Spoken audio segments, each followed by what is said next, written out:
the party of transparency, and we believe in transparency. I think it's good for you to see certain aspects of Camp David. It's a very special place. But it was not, the last visit was with Eisenhower, which allowed you onto the actual campus. And it's a long time ago, but never into this room. I want to thank all of you for being here.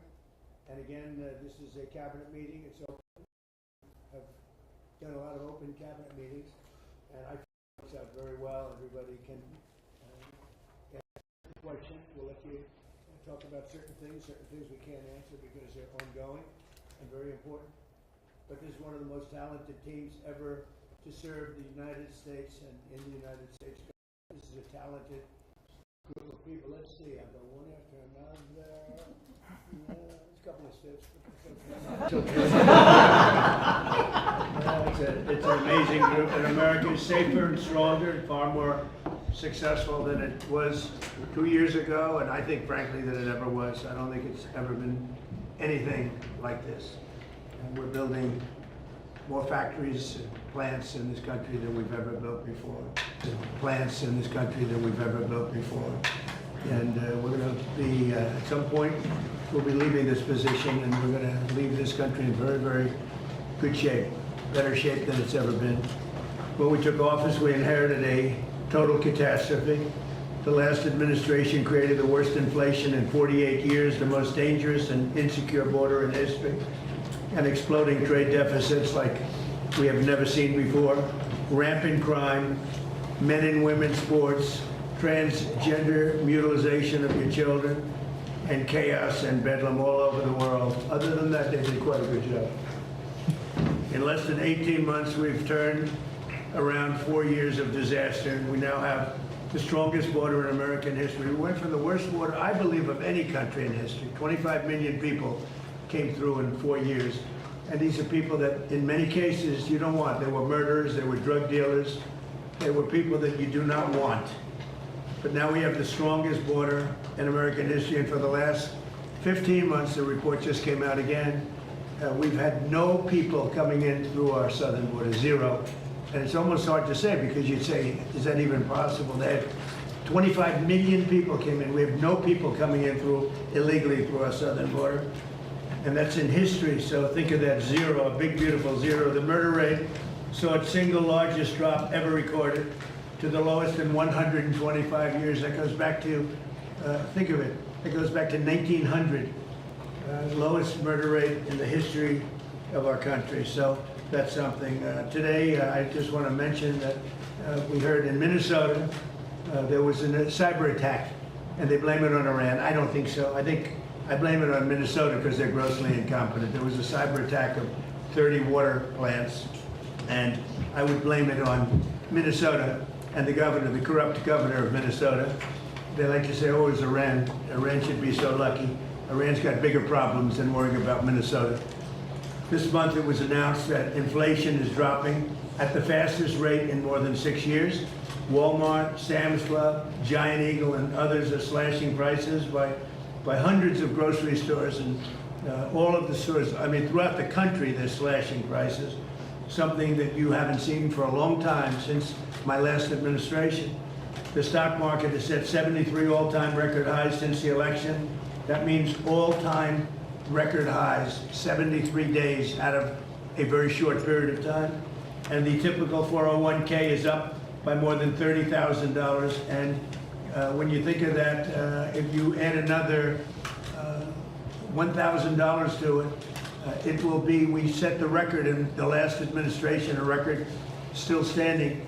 This administration is going to blow my last administration away. When the factories that we're building at record, and we're not building them, all over the world they're building. They're coming from all over the world. They're coming from Germany with the cars.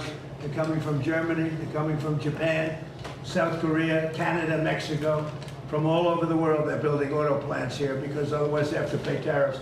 The tariffs have made our country rich and successful. And all of this, I mean, I'd like to say it was the election. On November 5th, it was the election, and that's fine. But without the election, you wouldn't have what I've done economically. So we have the most successful environment that we've ever had. There's never been anything like it from the standpoint of investment into our country. It's 5 to 6 times higher than anybody has ever seen, than any other country, not just us, has ever had. On July 4th, we launched Trump accounts, a key provision of our great, big, beautiful bill. And these tax-free investment savings accounts have already been activated by over 7 million children. These are investments made in our future, which is our children. Our children are the most important aspect of our future, with more being added each day. So it's a tremendous hit, over 7 million, and really, it really just got going, I would say, Scott, about 2 weeks ago when it was, we got the final approvals. And we have over 7 million. Actually, there's never been anything quite like that.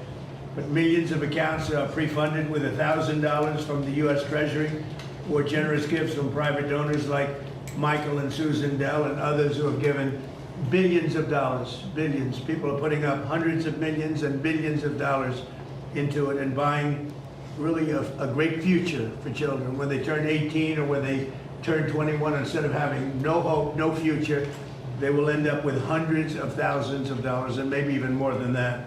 So it's going to be something to see. With modest additional contributions, they'll grow by numbers that should be, it could be over $200,000. We're looking at the timeline. I wish we had an economy like we have now with the stock markets going up, but they will benefit by our country being successful. And we're going to give every child a head start on the American dream. So go to trumpaccounts.gov. They're really something, the whole world's talking about it, and it's far ahead of schedule. Nobody thought it would be as successful as it's been, but it should be. It should be, and we start them off with $1,000, and this was part of the great, big, beautiful bill. With my most favored nation policy, you could say this is even a bigger thing, if that's possible. On drug prices, we're achieving record discounts on prescription drugs. The prescription drugs were going through the roof for many years, and now we're getting record discounts with price differences of 300, 400, 500, 600%. Nobody's ever heard of a thing like that. And what this is all about is that we had the highest prices anywhere in the world by far. Most expensive drugs, prescription drugs, and others. The highest in the world. The whole world was laughing at us. We paid for the rest of the world. We subsidized the whole world, and I said, we're not going to do that. And I started it in the first administration. I took it up. Obviously, Biden wasn't able to do anything about it, because you had to get the consent of the drug companies, and you had to get the consent. More difficult would be the consent of other nations. The other nations had to agree, but they were paying a fraction, sometimes 10%, 20%, 40%, 70% less. So I had to call them and I had to get them on, and I said, if you don't do it, we're going to have to charge you tariffs. And they all said no at first, very politely said, sir, we can't do that. We're not going to double our prices. They had to double their prices, and in some cases triple their price, and we would come down. So a pill that sold for $10 in Germany would sell for $130 in New York. Same pill from the same company, the same factory, the same plant, same laboratory, from $10, and we pay $130. I said, no. Now the world is a bigger place, so it's not as bad as it sounds for them. So they went up to 20, and we came down to 20. So we now have the lowest drug prices anywhere in the world. We're tied with the lowest, but we're basically its favored nation. So we have the lowest drug prices anywhere in the world from the highest drug prices anywhere in the world. Now, what that does for your health care, I mean, I see these fake polls where the Democrats have wonderful numbers on this stuff, and they are horrible, what they've done. Obamacare is a total disaster. It's a costly wreck. It's unaffordable. We call it the Unaffordable Care Act. It's a disgrace.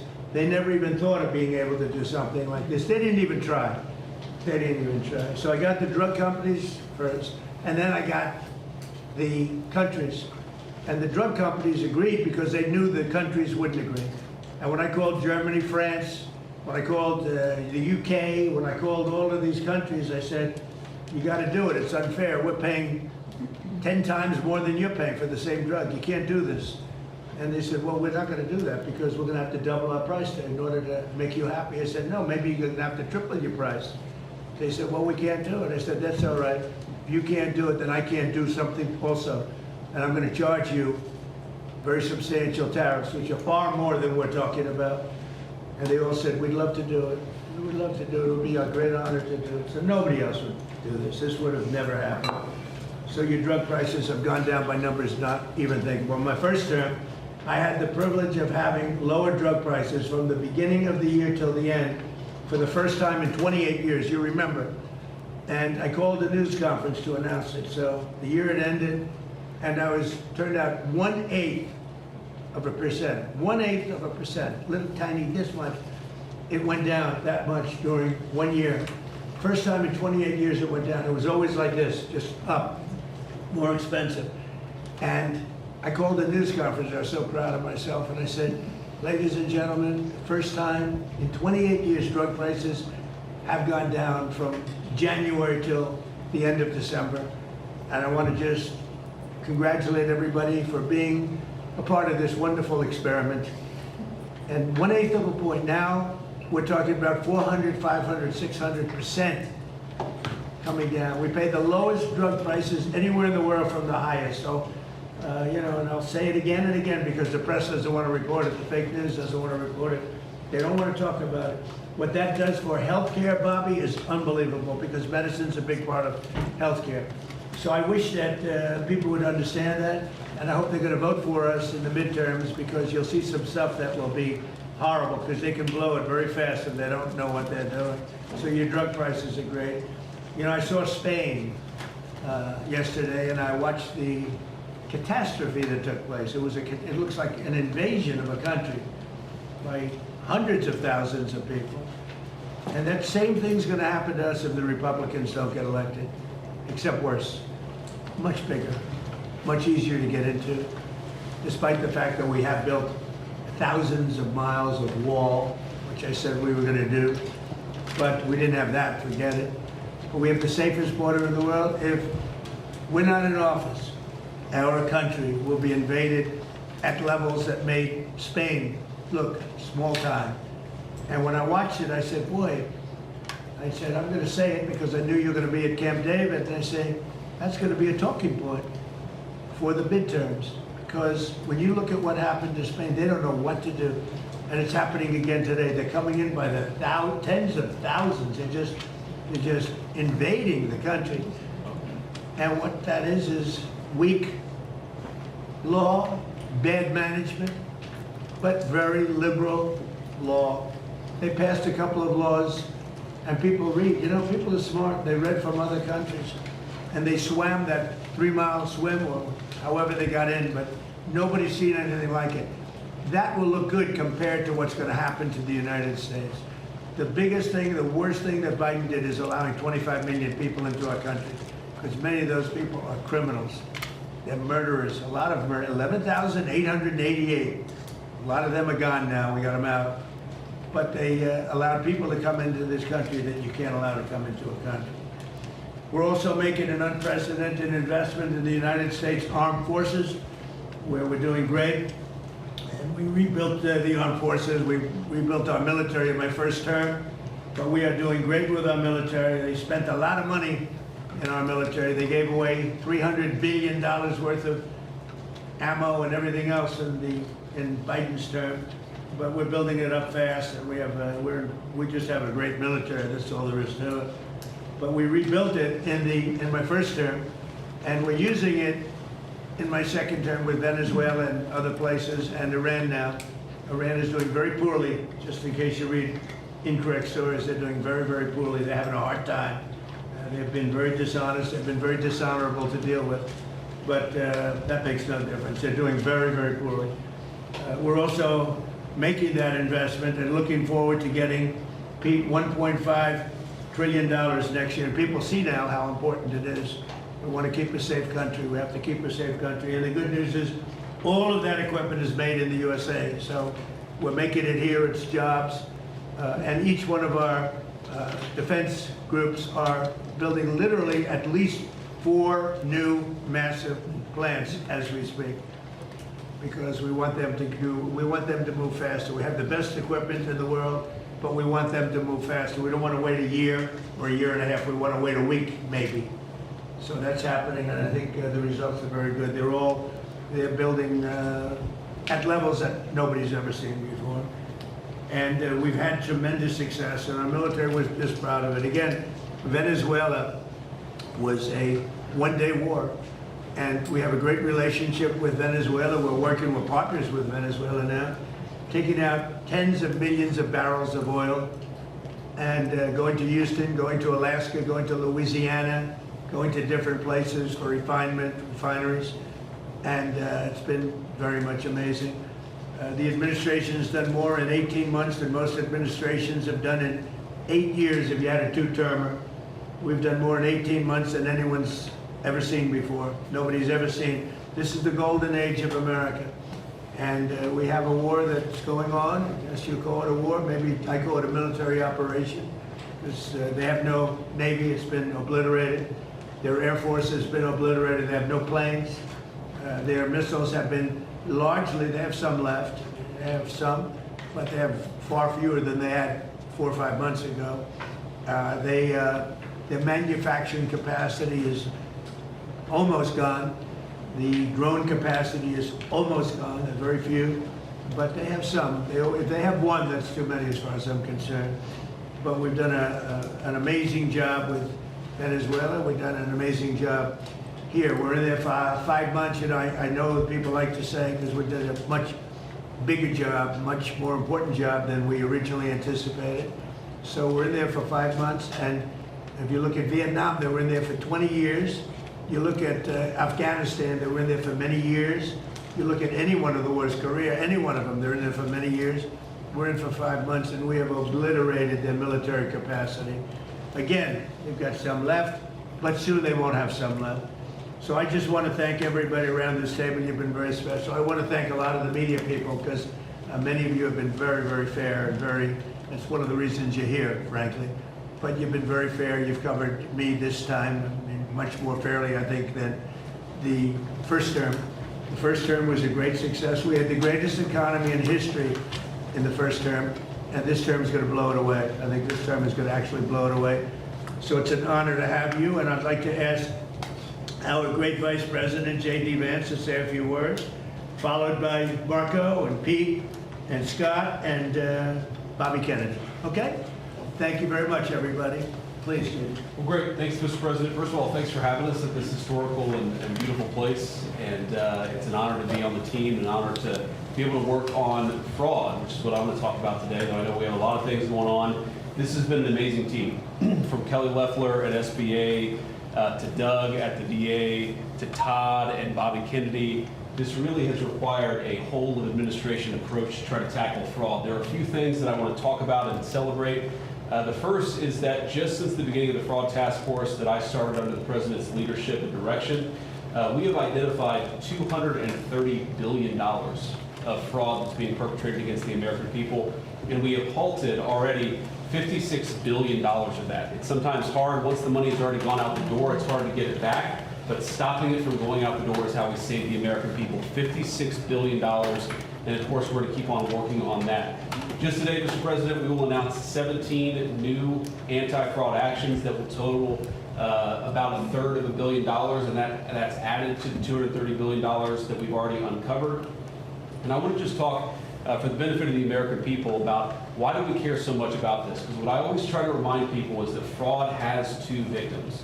So, to give one concrete example, there is a program that is administered by Medicaid, and that program ensures that low-income moms and low-income babies have access to neonatal care. Now, I think most Americans probably share my view that this is one of the great things about the United States of America, that if we see a baby... You've been listening to President Trump, and right now Vice President J.D. Vance speaking with members of the cabinet meeting at Camp David right now. The president notably not blaming Iran for cyber attack on Minnesota's water systems this week.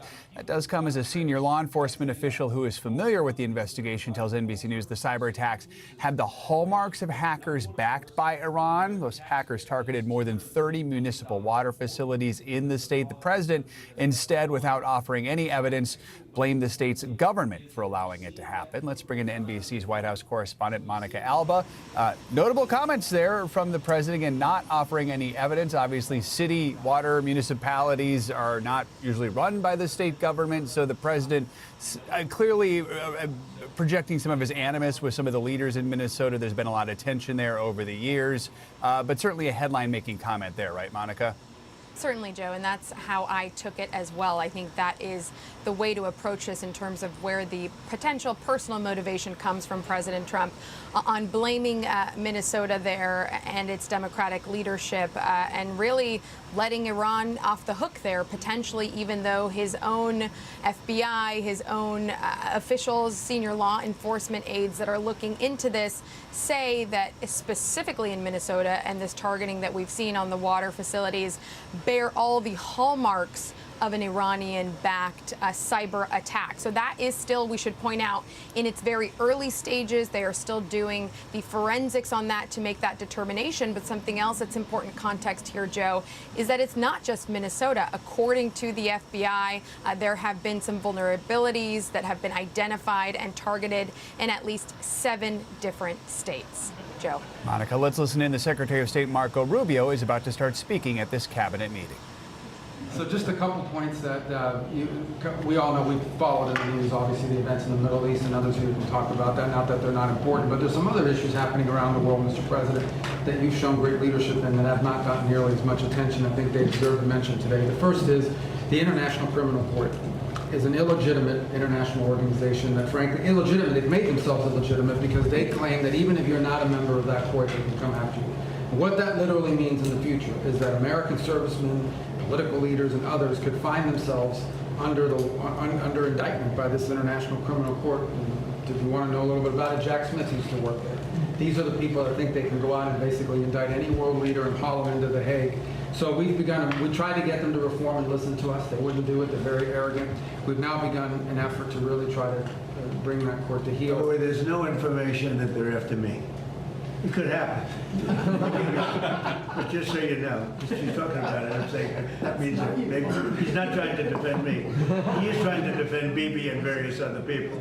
But there are many people that shouldn't be looked at that way. But there is no indication that I'm one of them at this moment. Well, and I actually think the people who are in biggest danger in our system are servicemen, people in uniform. That they'll try to go out for the rest of their lives, will not be able to travel anywhere in the world with their families because they can be arrested on one of these nights. Imagine, you're a soldier, you fought in a war, and 20 years later they try to come grab you. So this is a big problem. So we've had dozens of countries already join us in this effort. Since we started 2 weeks ago, 5 countries have already quit the ICC and notified them that they're leaving, and we think there'll be more.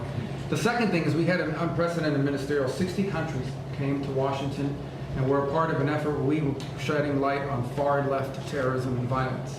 You know, the bomb goes off somewhere and it's tied to some right-wing group, or what I don't consider neo-Nazis right-wing, I consider them Nazis, right? But you're going to get a lot of attention on that. But if it's a leftist group, an Antifa group, that gets no coverage, or they ignore the ideological spin and the ideological reason behind it. So we've got 60 countries came up here and hopefully creating a strong coalition to go after far left violent terrorism. Go after it and call it by name, and I think we're building a very strong coalition there. We've had some successes in the Middle East, Mr. President, as you know, in the diplomatic front. The deal with Lebanon and Israel is unprecedented.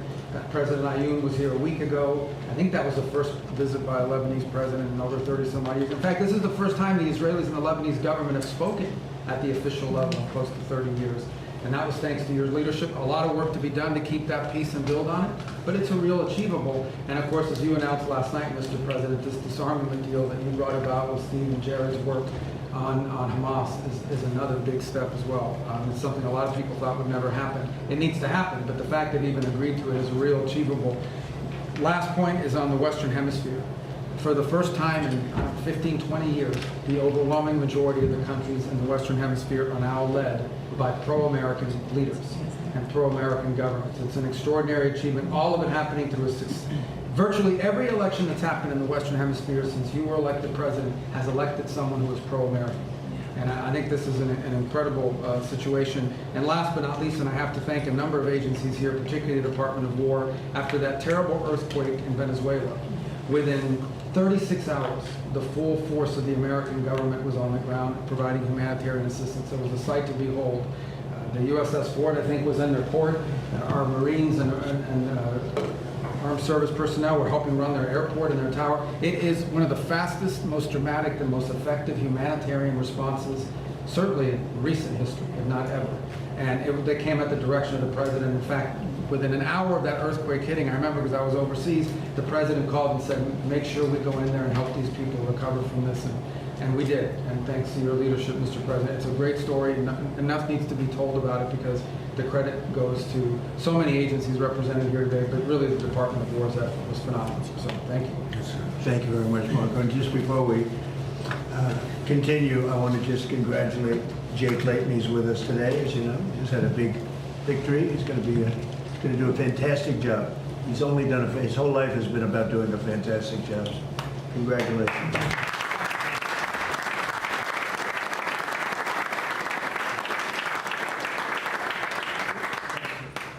Well, thank you, Mr. President, for the invitation, the opportunity to be here. It's an honor for the War Department to help run this facility also, from the food to the fence line.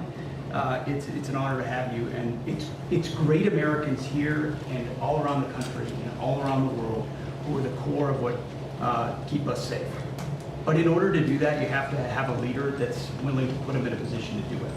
And that's my takeaway, Mr. President, is sort of 3 points. 1, it takes courage. 2, it takes restoring a spirit, which you have done. And 3rd, it takes investment, and not just an investment, but a generational investment. And I think people miss that. The courage it takes to seal the border, to say we're going to do it, and we're going to do it every single day, and we're going to do it on behalf of the American people.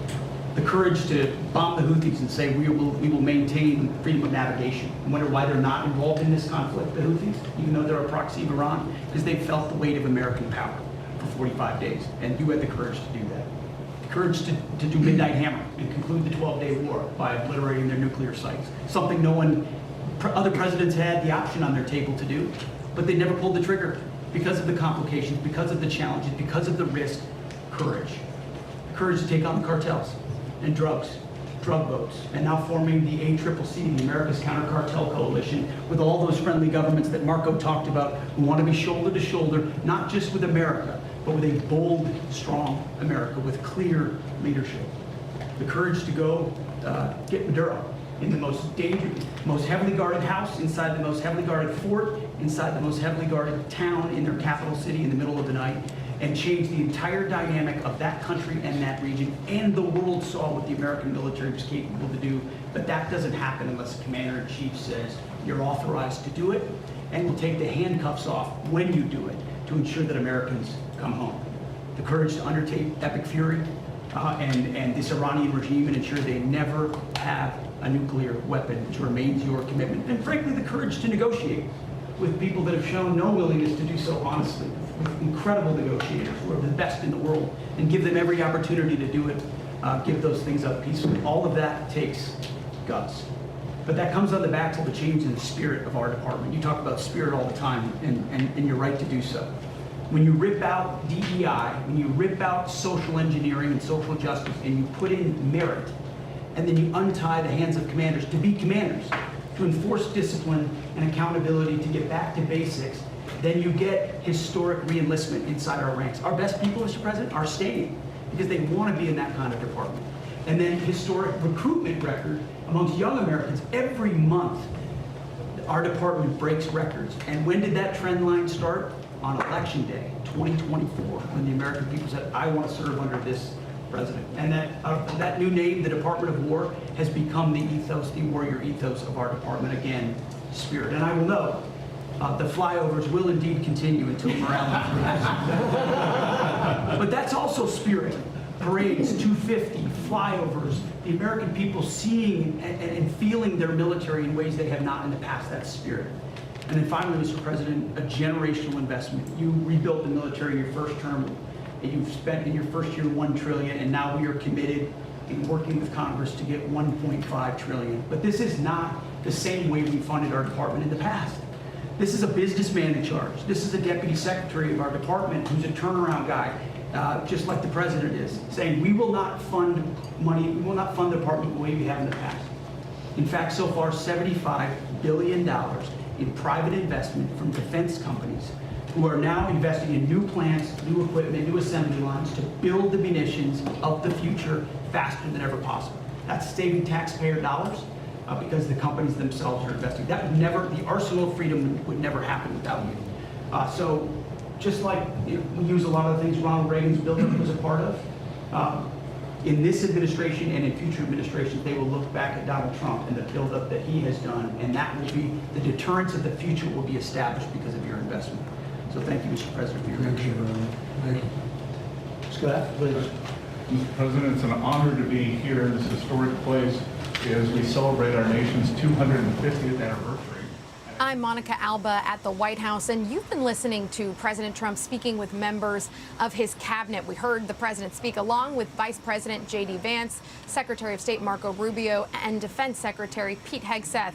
And the Defense Secretary there really praising the president's approach toward Iran during the war and vowing that Iran will never have a nuclear weapon, something they have repeated for weeks. But for more, let's bring in NBC's senior national security correspondent, Courtney Cubey. Courtney, what did you make of Secretary Hegseth's comments? And give us a reality check on where we are currently as this conflict enters its 6th month.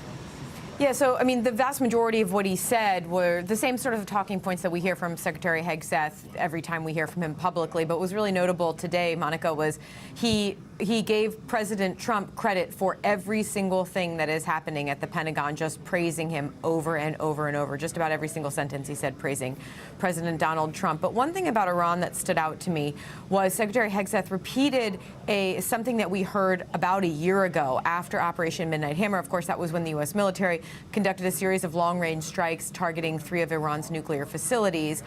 He said that the U.S. obliterated their nuclear sites during Operation Midnight Hammer. This has been a point that has raised a lot of questions about the current conflict with Iran, because President Trump and those around him, the one strategy or goal or outcome that seems consistent among President Trump and his close national security advisors is the talking point that Iran can never have a nuclear weapon. Well, those 2 points simply do not make sense if they coexist. If Secretary Hegseth is saying that last year, June of 2025, the U.S. obliterated their nuclear sites, but there still needs to be ongoing military operations or an ongoing military campaign against Iran to ensure they never have a nuclear weapon. Those two just simply do not make sense.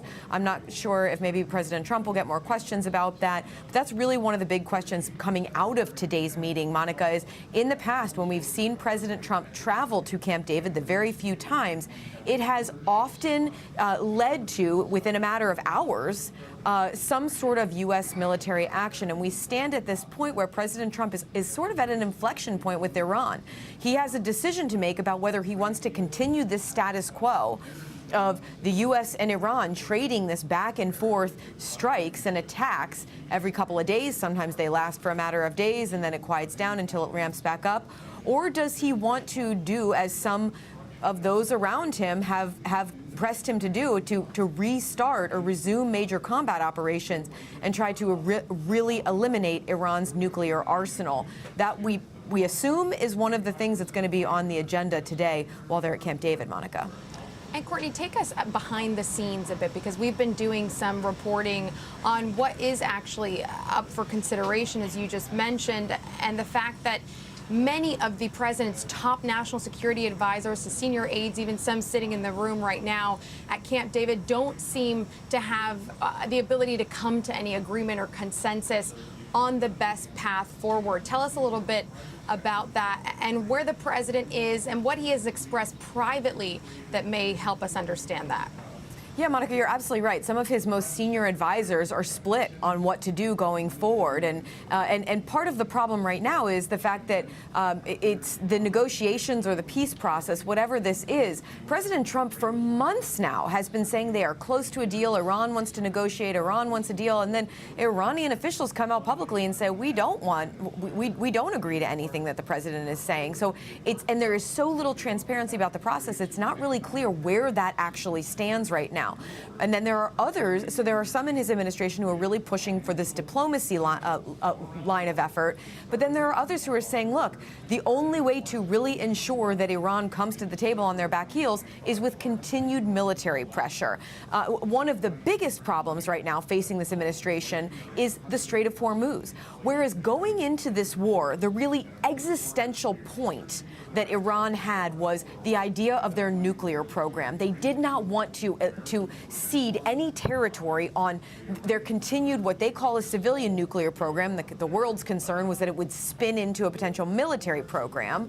But now they have realized this tremendous leverage that they have over the Strait of Hormuz. There doesn't seem to be any indication that they're willing to cede any of that power, and that's the real loggerhead. And Monica, as you mentioned, one thing that we have learned in the past several days is that this tension at the highest levels of the Trump administration has led to President Trump feeling exasperated and frustrated, and even lashing out in a meeting several days ago to some of his senior advisors, because he does not see a way forward, and the options they're presenting him simply do not present him with the kind of path forward that he's looking for.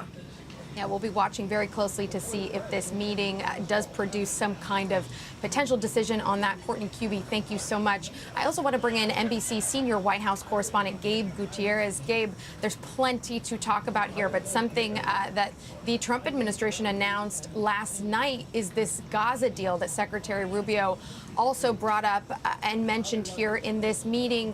Give us a sense of what the White House is announcing, but also how this is or isn't different from that initial phase one deal that was brokered, that the U.S. played a key role in between Israel and Hamas.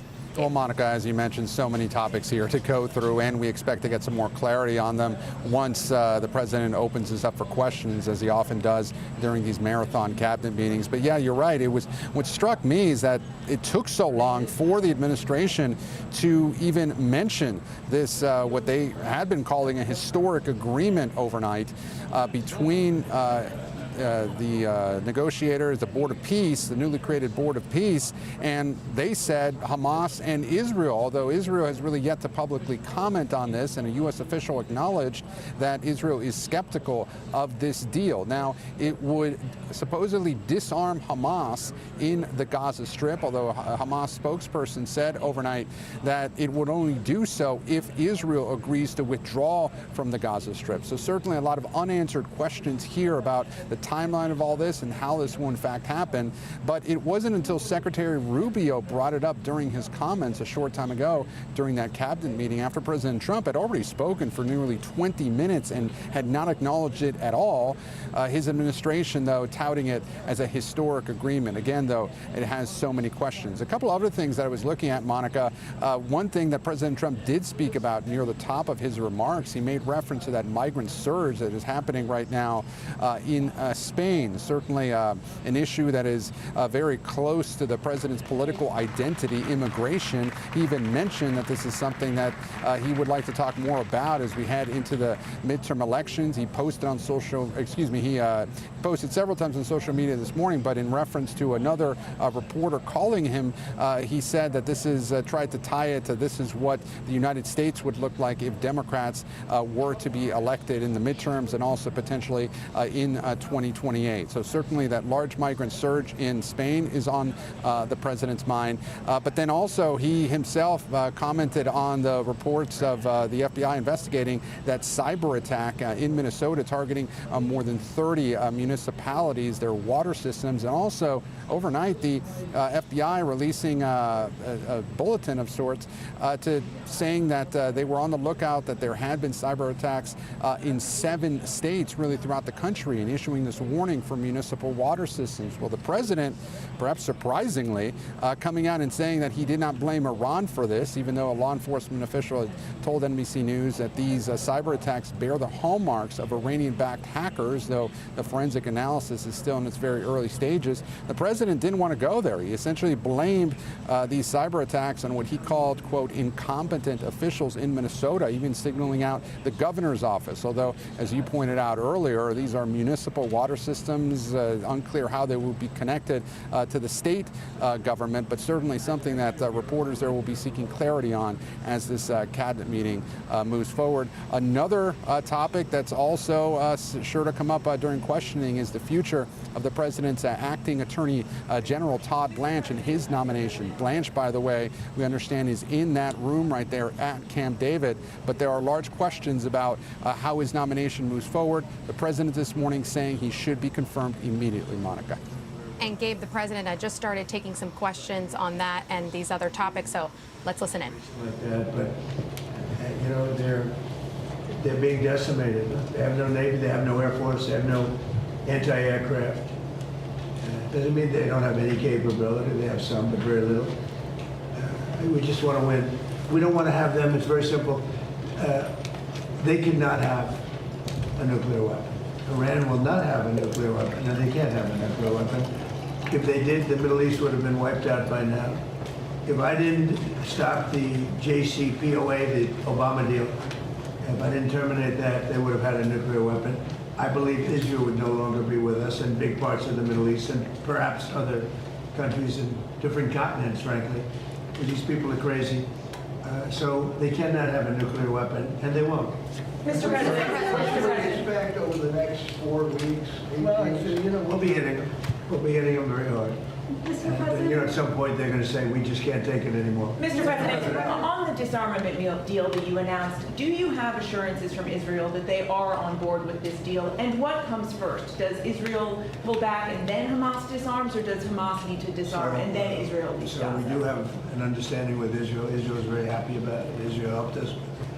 And they've been very good. They've been very good about it. Most people said that would be a deal that would be undoable. Now, will it go through its ups and downs? It's a very complex situation over there. The people are very complex and difficult. Many cases wonderful, in many cases not so wonderful. But that will be it's a great breakthrough. Nobody thought that would be possible to disarm Hamas. That shows you how much success we're having with Iran. Because if you go 4 months ago, 5 months ago, a deal like that would have been impossible. So it's a big step for the Middle East, and people are really impressed by it, and they're surprised by it. And what comes first, Mr. President? What comes first? Did Mr. Infantino speak to you about their proposal to sell a stake in the World Cup? And is that something you support? About who? Did FIFA or Mr. Infantino speak to you about their proposal to sell a stake in the No, I World never Cup? spoke to him. Mr. President, you said this morning on Truth Social that victims of government abuse should be paid back. Yeah. Even if it's not the anti-weaponization fund, would you still want the acting attorney general Well, I'm to find a talking new way about to do the that? weaponization against large numbers of people in our country by the Biden administration and by Obama, but by the Biden administration in particular in this case. But large numbers of people, their lives have been ruined, they've been destroyed, their families have been, decimated, they've gone to prison for no reason whatsoever. There's never been a group of people, most likely, I can think of a couple that were treated pretty badly, groups, but there's essentially never been a group of people treated so badly as these people. And this fund was not for me. This fund was for those people that have been weaponized, that have been abused. Now, I was abused. They attacked my house, Mar-a-Lago, where I lived. And I was, big damages should have been given to me. I don't want anything. I'm not talking about myself. I think that there's a group of people in this country, history will show, that were treated like nobody else has ever been treated. So badly, so horribly. Their families have been ruined.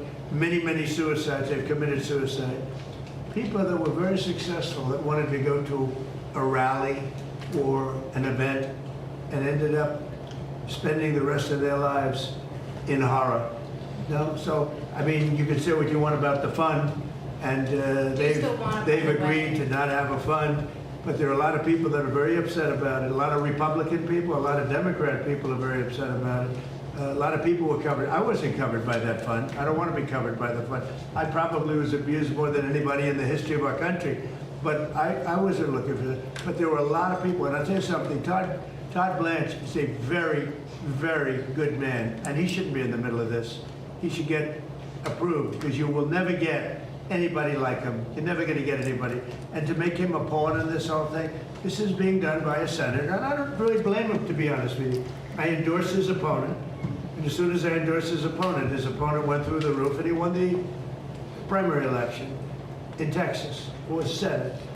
And the man that lost, the man that I didn't endorse, has become very angry, and that's okay. I mean, I understand that. I probably would do the same thing. You want to know the truth? I think I'd do the same thing. Mr. President, on that though, do you agree, just to be clear, do you agree with the acting attorney general that the anti-weaponization fund is dead? And why not just put that in Well, writing? it is dead, but, you know, I wish it weren't, to be honest with you. I think people were horribly treated, horribly abused. This has nothing to do with Todd. This was me. Horribly abused, and I'd like to see them compensated for the pain. They lost their families. They committed suicide. Many people committed suicide. They went down for an innocent journey. And I'm not only talking there, I'm talking about not even having to do with that. The way they were treated. The Biden administration and the Obama administration weaponized government and destroyed lives. Mr. President, are you willing to accept limits on the scope of the audit immunity deal in order to get Attorney General Blanche confirmed? Well, no, he should be approved forthwith. I mean, you're never going to get a person like that. Everybody agrees to it. Don't forget, Senator Cornyn thought he was phenomenal until he lost. You know, when he lost, is that a correct statement? You come from Texas. Yes. I mean, he thought this was the most incredible person. Then when he lost, and he lost because of me. I endorsed somebody else. And as soon as I endorsed the other person became a rocket ship upward. And he lost. And, you know, I think I'd be the same. But would you I mean, I shouldn't say that, but I'd be upset also. And so I fully understand it. He shouldn't be that way. I shouldn't be that way. But he is that way. He's become a very angry person. And I understand. You have a couple of others that caused their defeat too, and you know, you'll probably hear from them too. Yeah. Mr. President, back on Iran, there's a report that you got a proposal from the military to go big and hit them hard over 10 or 14 days. Well, we're going big. Are you going to consider? We've already gone big. Look, I mean, what's big? They had 159 ships. That was their entire Navy, 159. Their entire Navy is laying at the bottom of the sea. I'd say that's going big. They had 200 airplanes. They're all gone, every one of them. They're not one airplane.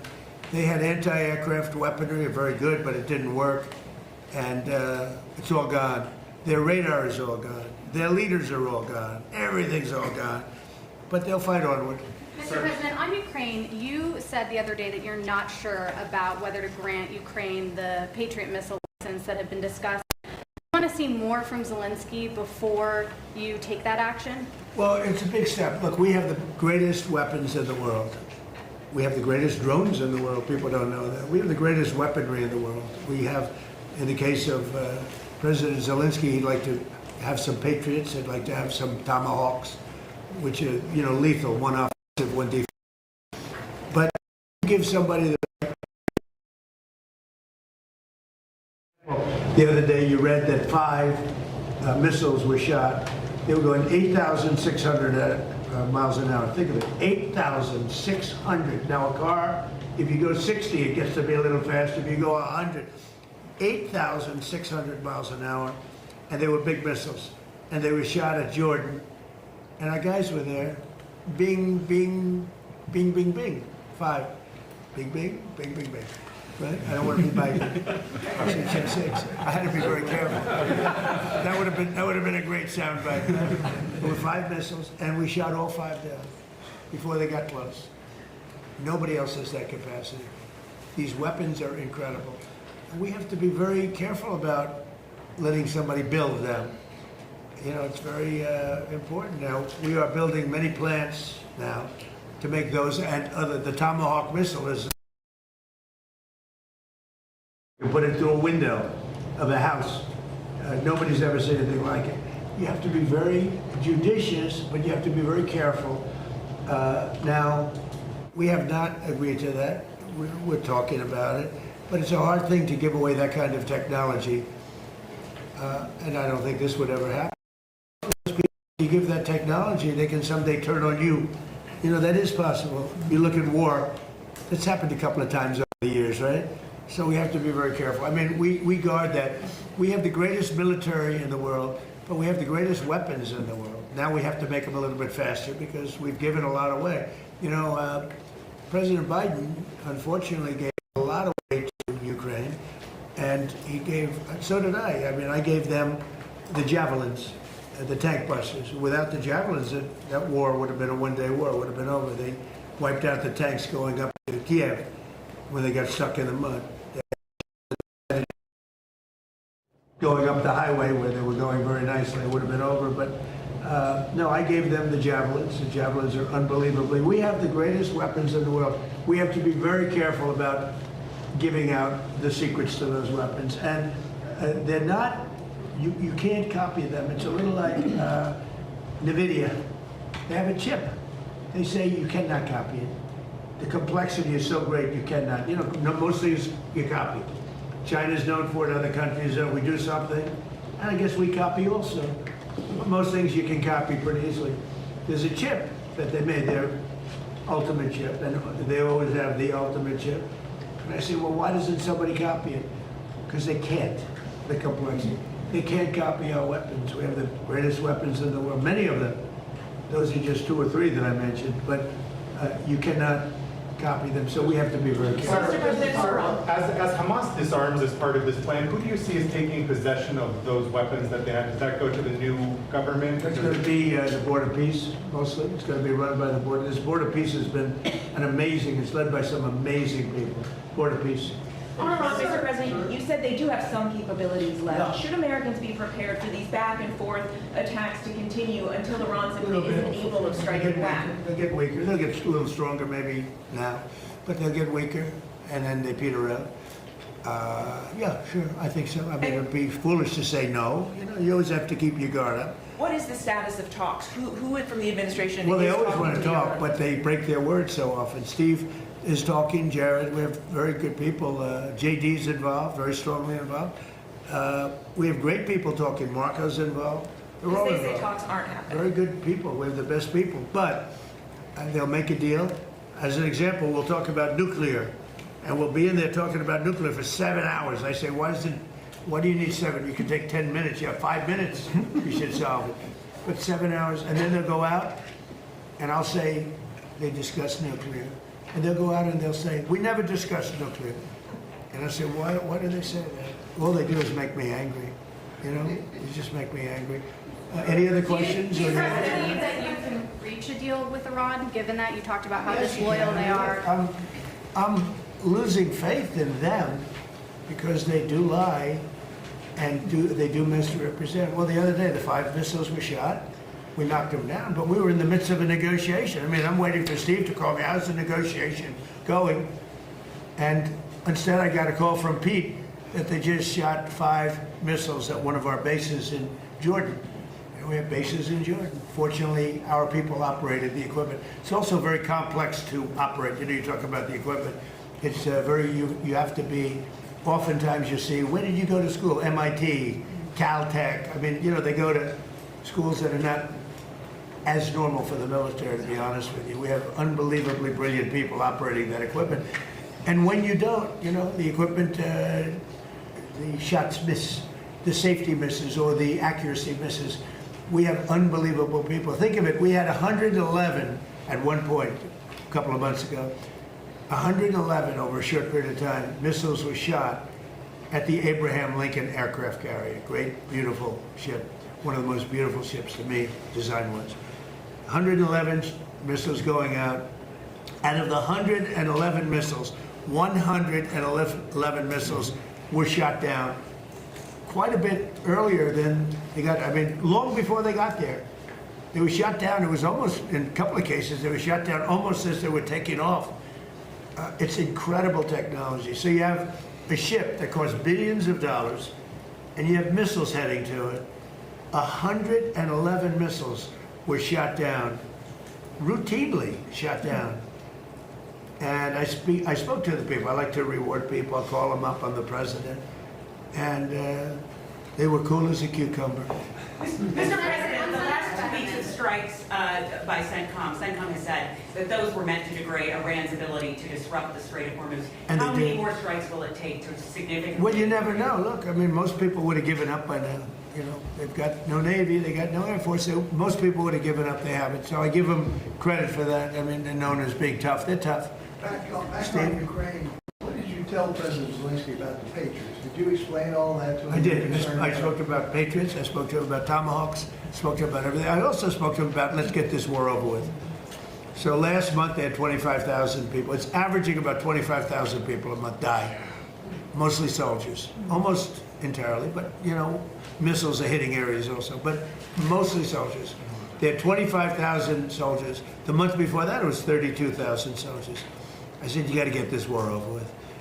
I think he wants to make a deal, and I think Putin wants to make a deal. But there's a lot of dislike, as you probably noticed. He seems very reluctant to make concessions, President Putin. Well, nobody wants to make concessions, but they're both going to have to make some concessions. I mean, they got to make a deal. 25,000 young, beautiful people, soldiers, mostly soldiers, are dying a month. It's, I ended 8 wars. That was the war I thought would maybe go first. And it really hasn't. It's gone less. I mean, I ended wars that were, in theory, much more difficult to end. We had a couple that were into the 30-year category. Well, the Congo, look at the Congo and Rwanda. That was our nasty war. And peace, I don't know how long that one's going to stay. But we ended India, Pakistan. 11 planes were shot down. That was raging. That was good. I used tariffs. I said, if you're going to go to war, 250% to each of them. And they screamed and yelled and were very angry. They were both angry about it. And a day later they called and they said, we will not go to war. I mean, I ended up, and the Prime Minister of Pakistan said I saved 50 million lives. Because that's 2 nuclear powers, serious nuclear powers. Thank you very much, everybody. Thank you. Enjoy Camp David. You've been listening to President Trump taking questions from reporters at a cabinet meeting at Camp David. The president updating about the war against Iran and also touting a new deal that the administration announced last night for Hamas to disarm in Gaza. The president also saying that his pick for Attorney General, the current acting AG, Todd Blanche, should be confirmed, and defending the so-called Justice Department anti-weaponization fund. But he also said it's, quote, dead. Looks like he's still answering some questions as the press is leaving the room there. This is, we should note, the first ever televised cabinet meeting from Camp David that the president was touting earlier today, noting the history of that moment. But press has been to Camp David for other occasions in past administrations. So to discuss all of that, let's bring in NBC senior White House correspondent Gabe Gutierrez. Gabe, there is so much to break down here, but something I think we should talk about a little bit more were the president's own comments about that so-called anti-weaponization fund and what the implications of that could mean for his acting Attorney General, Todd Blanche, that was sitting there in the room with him. Yeah, that's right, Monica. And look, the president was pressed on this. He was asked point blank, is the anti-weaponization fund dead?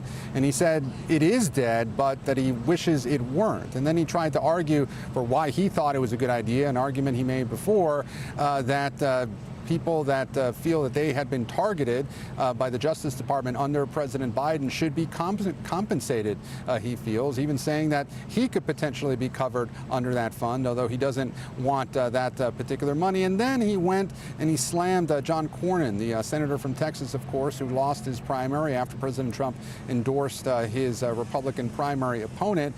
The president giving Cornyn basically saying that he understands why he would be upset given the president endorsed his opponent, but that it's unfortunate, essentially. Now, Cornyn, for his part, has argued that no, he is not bitter because the president endorsed his opponent. That's not why he's doing this, but that he and Senator Thom Tillis of North Carolina, along with other Republicans privately, have significant concerns about the settlement that President Trump had struck with in that case involving the IRS, that according to that settlement, his family would have been exempt from any future audits, as well as creating this $1.8 billion so-called anti-weaponization fund. But the news there is the president saying that it is dead, although he wishes it weren't, and it's that caveat that is exactly why Senator John Cornyn and Senator Tillis have wanted to get this in writing to prevent this anti-weaponization fund from being revived. Now, the president yesterday on social media had posted that he'd be okay with withdrawing the nomination and let Todd Blanche stay in there in an acting role. However, this morning he reversed that very suddenly and said that Congress, that the Senate should confirm Todd Blanche immediately. Still a lot of questions about whether that is going to happen in the next couple of days, because the Senate leaves for its August recess at the end of next week, Monica.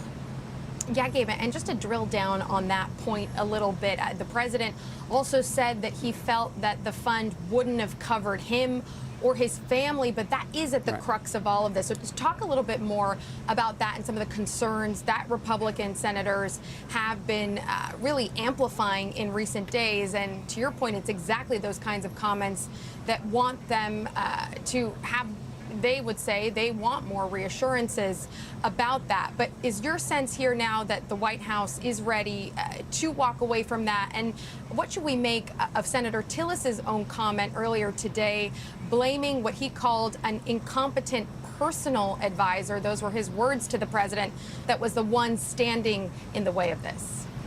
Well, certainly, look, Senator Tillis has repeatedly used that argument that it is the president getting bad advice from his top advisors, whether that be Stephen Miller when it comes to immigration, or where it comes to other top officials when it comes to other subjects, and he tries to kind of walk that fine line with his Republican supporters in North Carolina, saying that he might not necessarily disagree with the president directly, but he's getting bad advice. And that's something that we see there from Tom Tillis when it comes to the so-called anti-weaponization fund. But we'll say, Monica, this fund, you're right, it isn't just Tillis or Cornyn that have had reservations about it, because it is using taxpayer money, in theory, to pay out sums of money to what could be considered by critics the president's political allies. And that's not something that Republicans want to be talking about during this midterm election campaign over the coming months. Now, during Todd Blanche's confirmation hearings, there was some sharp back and forth about whether this fund was in fact dead, or whether, because this is part of a legal arrangement, by not getting it in writing, that this won't be brought up again. That's fueling the skepticism here on the part of Senator Cornyn, who is, the president and some, White House officials may be looking at this and saying, look, he's trying to be relevant. He's trying to use his newfound leverage here, given the fact that he's a lame duck senator at this point, and perhaps doing this purposefully to retaliate against the president. For his part, Senator Cornyn is strongly denying that and saying that this is a principled stance, that taxpayer money should not be used to potentially compensate people who were convicted of beating police officers on January 6th, Monica. Gabe Gutierrez, thank you so much for all of that and breaking it down. And for more, here is NBC's senior national security correspondent, Courtney Cubie. Court, what stood out to you on what we heard on Iran there at this cabinet meeting? Certainly a lot of talking points that we have heard repeated over and over again. But what did you make in terms of some of the questions more specifically to the president about how he will make this next decision about where this goes from here? Yeah, reporters really trying to figure out where his head is on this. But unfortunately, Monica, we didn't really get a whole lot of insight. He repeated some of the, as you said, the talking points we've heard from him before. I mean, notably, he said again, we are going to go big. But then he also acknowledged we've already gone big. So it's not really clear what that means. You'll recall that back during Operation Epic Fury, during the actual war, just about every single day, there were promises out of the administration, often out of Secretary of Defense Pete Hegseth, sitting right there next to President Trump, saying that today or the next day was going to be the biggest day of bombing yet, and it didn't always really manifest into the truth. So it's not really clear where this is going. I was really struck, though, when the president was asked about the negotiations or this peace process, whatever this is. He was asked about who the U.S. is talking to. And he didn't really say, he said who on the U.S. side is representing the United States in these talks, but he didn't really go into any kind of detail. And then he said that he's losing faith in them, meaning the Iranians, and noted that Iran, during this period of negotiation or talks, whatever this is, however this sort of manifests, this peace process, Iran launched 5 missiles at a U.S. facility or at U.S. forces in Jordan this week, noting that, of course, the U.S. did not knock all of those down, but saying that during the negotiations, Iran launched off this surprise attack. What's notable about that, Monica, is that's exactly what the United States did several months ago. The U.S. and Iran were negotiating. In this case, they were the same Americans who were at the table, but it was the previous Iranian regime who was involved in the negotiations. And the U.S. launched off the war back in February. So I think one of the big questions that unfortunately we didn't get answered here is, what does President Trump want to do? Or is this going to stay in this protracted back and forth for days, weeks, or even months? One of the big concerns, if in fact that happens, is exactly what the president talked about, the U.S.'s ability to intercept or shoot down these incoming Iranian ballistic missiles, cruise missiles, whatever they are. The U.S. is facing a real shortage of munitions here, and not only the defensive ones that would take those out, but some of the long-range ones. The president was praising, interestingly enough, praising the Tomahawk in there. The U.S. has used hundreds of Tomahawk missiles throughout the course of this war in Iran. The stockpiles are at a very low state. The president and Secretary of Defense both making the plea here for more funding, more than $1.5 trillion. Some of that would come in a supplemental, which about $67 billion of that would go directly for munitions for the Department of Defense, specifically munitions that have been expended during this war, during this quote-unquote the ceasefire period and this ongoing back and forth between the U.S. and Iran, but then also notably that were used during Operation Midnight Hammer. Over the last 14 months or so, the U.S. military has really expended a tremendous amount of their longer-range precision munitions, both offensive and defensive, in this ongoing fighting with and conflict with Iran, Monica. Even though publicly the president continues to maintain that the U.S. has everything that it needs. And Courtney, can I ask you also just about another war that's raging? The president was asked about Ukraine, and of course, following on his meeting with the Ukrainian President Volodymyr Zelensky this week. What did you make of his answer there about where that potential peace process or talks for ending that conflict stand, and also the fact that the U.S. is turning to Ukraine, which is already war-weary, for help when it comes to drone technology, as we're learning at NBC News here? Yeah, we heard the president repeat, his belief that he could have stopped that war first. It'd be the first one that he would have solved, and acknowledging that it's been a lot harder to end the war than he expected back when he was candidate Trump. Ukraine has really changed almost the nature of warfare, and we've even seen it with Iran. These large drone swarms, drones that are doing new and different things that we had never seen on the battlefield even a year or 2 or 5 years ago. So the U.S. military has been trying to learn from and adopt some of those tactics and those procedures for a while. We did a story about it about a year ago in Poland, where the U.S. Army was working to try to learn how to intercept some of these tiny incoming drones and stop these drone swarms that both Russia and Ukraine have been using. So it's not surprising that the Trump administration is trying to learn from and adopt. We've seen Iran, remember, back during the Midnight Hammer, June of 2025, one of the ways that Iran fired back at the U.S. and Israel was with launching massive numbers of drones. And Monica, there's so many different ways that they can attack with them. We've seen drones launching other drones. It's just remarkable how fast this technology has really advanced, and Ukraine has been at the forefront of it. They've had to be scrappy against the bigger enemy here, and they're doing 3D printing. The U.S. Army has taken over some of that as well. They're now trying to adopt that into some of their forward ranks.